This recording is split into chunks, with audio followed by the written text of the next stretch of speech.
Some women don't cheat because they're evil. They cheat because their emotional blueprint makes them more likely to do it, and they don't even realize it themselves. And the worst part, you won't see it coming. You'll think she's spontaneous. You'll think she's confident. You'll think she just needs space. But behind the smiles, behind the perfectly edited photos, behind the "I'm just not ready for something serious right now" are patterns, red flags, predictable behaviors. This isn't about judging women, it's about protecting yourself. Today I'm going to show you the 5 types of women most likely to cheat and exactly how to spot them before you lose your time, your energy, and your peace. Some of what I'll say may surprise you, some of it may hit home, but if you want to stop being blindsided, it starts with seeing clearly. Let's break this down. She's exciting. She's spontaneous. She's always planning something, a last-minute trip, a wild night out, something unexpected that pulls you out of your comfort zone. When you're with her, the world feels like a movie, and for a while you're the star. But here's what most men don't realize until it's too late. A woman like this doesn't fall in love with you. She falls in love with the feeling you give her, that rush, that spark, that high. And when that high fades, so does her loyalty. You see, the thrill chaser lives for intensity. She needs adrenaline like most people need air. And once the newness of a relationship wears off, once things get stable, consistent, even a little quiet, she doesn't feel safe. She feels trapped. It's not about you, it's about her emotional chemistry. When things go from passion to peace, she interprets it as boredom. She'll start to question everything. She'll crave excitement again. And in that craving, she'll start seeking it from someone else. I've seen it happen. A friend of mine dated this kind of woman. The first few months were electric weekend getaways, spontaneous beach nights, all fire, no breaks. But one day it stopped. She grew cold. She said she didn't feel it anymore. And 2 weeks later, she was posting pictures with a new guy she met on a group hike. Why him? He was different. He was new. He made her feel alive again. That's the keyword, feel. It's all emotional impulse. The thrill chaser doesn't cheat because she's cruel. She cheats because her entire identity is tied to stimulation. And when things calm down, she panics. So how do you spot her? Listen to how she talks about her past. Are all her relationships intense and short-lived? Does she describe her exes as fun while it lasted? Does she get restless when life slows down? Pay attention to her patterns.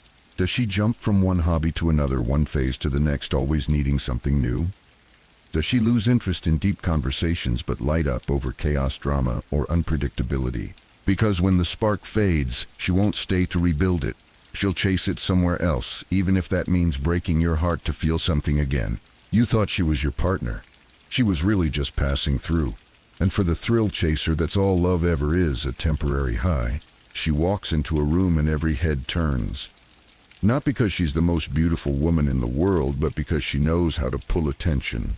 The way she smiles, the way she laughs, the way she leans in just slightly when she talks. She knows exactly what she's doing. At first it feels flattering.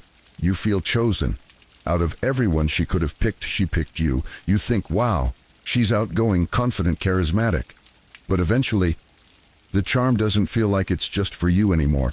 It feels broadcast. That's when it hits you. You're not the only one she needs to feel validated. You're just one channel. The validation addict is addicted to attention the way a smoker is addicted to nicotine. It's not optional, it's survival. She craves the look, the comment, the buzz of a DM. It's how she measures her worth. And here's the problem, no one man can ever give her enough. Even if you treat her like a queen, even if you're loyal, loving, and present, it still won't fill the void. Because her validation isn't about love, it's about escape.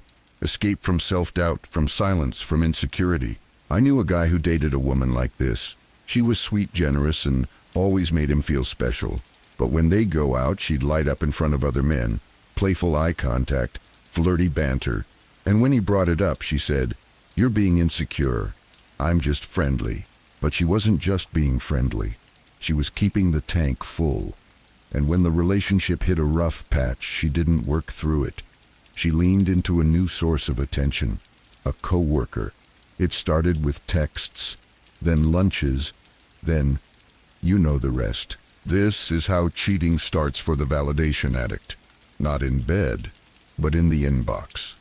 In those little interactions that seem harmless but are actually emotional rehearsals for betrayal. So how do you spot her? She's always on her phone. She's got a long list of male friends and none of them seem to have boundaries. She lights up when other guys compliment her but shrinks when you don't. She's overly active on social media, constantly curating her image.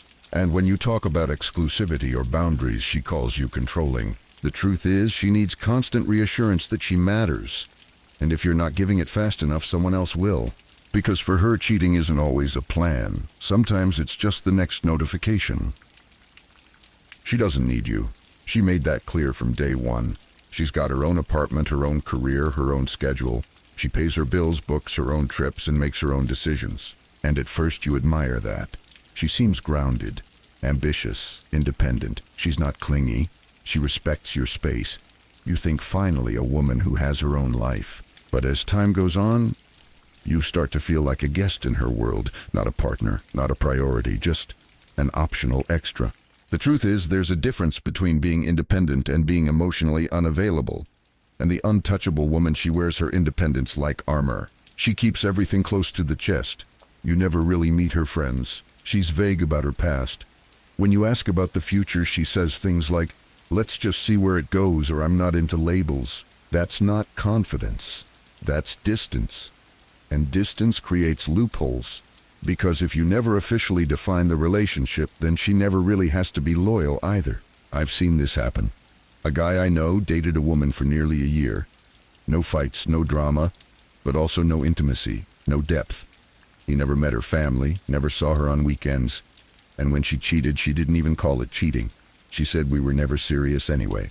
That's how the untouchable operates. She'll give you just enough to feel like something's building, but never enough to actually build anything real.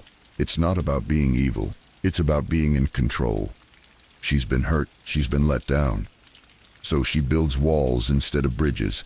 And inside those walls, she lives alone, even if she lets you visit sometimes. How do you spot her? She disappears for long periods with no explanation. She avoids emotional conversations. She never brings you into her inner circle. She talks a lot about her freedom, and when things get serious, she pulls back fast.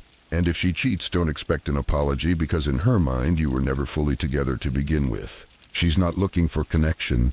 She's looking for control. And when that control is threatened, she'll walk away. Or worse, she'll cheat just to prove she still can. She seems sweet, a little fragile, like someone who's been through a lot. And when she tells you about her exes, it's always the same story. He was cold. He was distant. He cheated. He didn't understand her. At first, your instincts kick in. You want to protect her. You think she just needs a good man, someone who won't hurt her. So you step in. You try to be that man. But what you don't realize is, in her world, she is always the one being hurt, never the one doing the damage. She wears pain like a personality. And if something goes wrong, she never reflects, she deflects. It's always someone else's fault. And one day that someone will be you. The perpetual victim doesn't cheat out of temptation. She cheats out of justification. She convinces herself you're not giving her what she needs, that you've become like the others, that you're making her feel the same pain even if you're doing your best. I knew a guy who dated a woman like this. She would break down crying over small arguments, then later say, "You're just like my ex." I knew this would happen. Eventually, she slept with a guy she met at a friend's birthday. And her reason?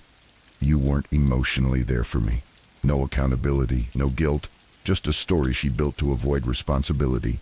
Here's what makes this type so dangerous. She truly believes what she says. She's not lying. She's rewriting reality in real time. And if she cheats, it won't feel like betrayal to her. It'll feel like self-defense. How do you spot her? She blames every ex. She uses guilt to control you. She expects you to fix wounds you didn't cause. And when things get difficult, she plays the victim instead of working through the issue like a partner. You'll start apologizing for things you didn't do, questioning if you're good enough, and before you know it, you'll be the villain in her next story. If she never owns her side of the conflict, if she never says, "I could have handled that better," or "I made a mistake too," then understand this. She's not just avoiding accountability, she's setting the stage. So that if or when she cheats, she already has someone to blame. She doesn't cheat because she's bored. She doesn't cheat because she's insecure. She cheats because she wants you to feel what she felt, even if what she felt was just in her head. The revenge seeker is the most dangerous kind. Not because she cheats the most, but because when she does, it's planned. It's strategic. It's meant to hurt. At first, she's loyal. In fact, she might be one of the most committed women you've ever met. She'll give you everything. Her time, her heart, her trust. But that trust, it's fragile. And once she feels like you've betrayed her even slightly, she flips the switch. Forget forgiveness. She's not looking for closure. She's looking for payback. It could be something small. You forgot an anniversary. You made a joke that touched a nerve. You were too friendly with a girl at work. And even if you apologize, it won't be enough. Because in her mind, the scale must be balanced. And her way of balancing it is cheating. I knew a guy who went through this. He worked long hours one week and missed a dinner they planned. He texted, called, explained. She said it was fine. 2 days later, she admitted to sleeping with someone else. Why, to remind you not to take me for granted. That's how the revenge seeker thinks. Cheating isn't a mistake. It's a message. She wants you to feel the sting. She wants you to know what it's like to be hurt, whether you deserve it or not. She doesn't always explode in anger. Sometimes she goes silent, withdraws, lets the resentment build, and by the time you realize something's wrong, she's already made her move. How do you spot her? She brings up old arguments constantly. She holds grudges long after you've apologized. She uses sex, affection, and silence as weapons. And when conflict happens, she doesn't seek resolution. She seeks leverage. And if she cheats, she'll make sure you find out. Because it's not about secrecy, it's about punishment. If you feel like you're constantly walking on eggshells, like any misstep could lead to emotional warfare, then hear this loud and clear. You're not in a relationship. You're in a power game. And one day the price of losing will be your trust. Not every woman cheats, but the ones who do usually follow patterns. They don't just wake up one day and decide to betray you. They've been drifting long before they crossed the line. And if you weren't paying attention, you never saw it coming. That's why this isn't about women. This is about you, your awareness, your standards, your ability to say this energy doesn't feel safe and walk away early. Because a woman who cheats isn't just breaking trust. She's revealing a deep crack in her own emotional system. And it's not your job to fix that. It's your job to protect your peace. To recognize red flags before they turn into scars. To choose partners who build with you, not ones who disappear the moment the thrill fades. So if you've been burned before, let this be your turning point. Don't become bitter. Become sharper. Don't lose faith in love. Just raise your standards for who gets access to it. Your time is valuable, your energy is rare, and your loyalty, it should be earned, not assumed. Choose wisely, and never again be the last one to see the truth.